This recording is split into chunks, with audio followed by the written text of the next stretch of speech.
ফেনীর দুলা মিয়া সড়ক ভবন বিস্ফোরণের কারণ এখনও উদ্ঘাটন করা যায়নি।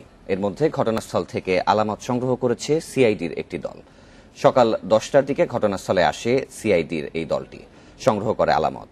ঢাকা থেকে সিআইডির আরও দুটি দল ঘটনাস্থল পরিদর্শনে আসার কথা রয়েছে।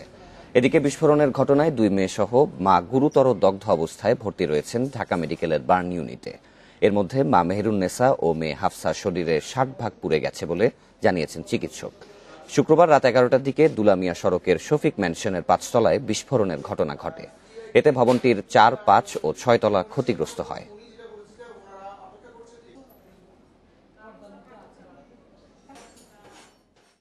এখান থেকে গ্যাস বেরিয়ে গেছে। তো গ্যাস যখন বেরিয়ে যায় তো এটা মোটামুটি একটা কানায় কানায় পূর্ণ হয়ে যায় বাসাটা। সেই ক্ষেত্রে এখানে এক্সপ্লোশনের জন্য একটা স্পার্ক দরকার হয়।